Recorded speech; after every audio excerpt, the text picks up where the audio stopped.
এই বিক্ষোভ মিছিল থেকে আমরা ঘোষণা করছি, গাজার শিশুদের হত্যার বিচার করব, বদলা নিব ইনশাআল্লাহ। ইরানের মুসলমানদের হত্যার বদলা নিব ইনশাআল্লাহ।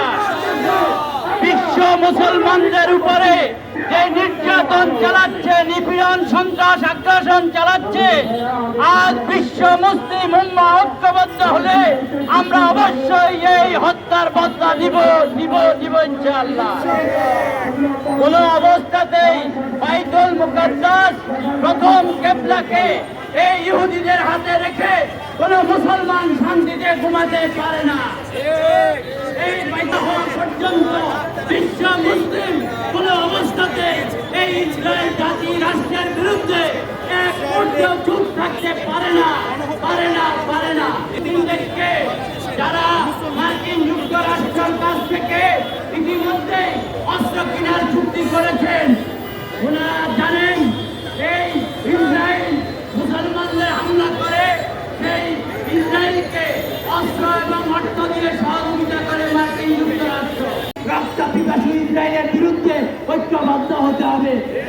গাজার শিশুদের উপরে যে নরকীয় গণহত্যা চালিয়েছে, মানবতা বিরোধী আগ্রাসন চালিয়েছে, শিশু নারী হত্যা করেছে, একইভাবে তারা এই সিভিলিয়ান ইরানিয়ানদের উপরে হামলা চালাচ্ছে, হত্যা করছে। এই ইসরায়েল মানবতা বিরোধী অপরাধী, ইসরায়েল মানবতা বিরোধী শত্রু। ইসরায়েল জেনেভা কনভেনশন লঙ্ঘন করেছে, তাদেরকে মানবতা বিরোধী আইনে তাদেরকে বিচার করতে হবে, যুদ্ধ অপরাধের বিচার করতে হবে, গণহত্যার বিচারে তাদের আসামি করতে হবে। নেতানিয়াহু মানবতা বিরোধী অপরাধী, গণহত্যাকারী এবং আন্তর্জাতিক ওয়ার কনভেনশন, জেনেভা কনভেনশন লঙ্ঘন করেছে।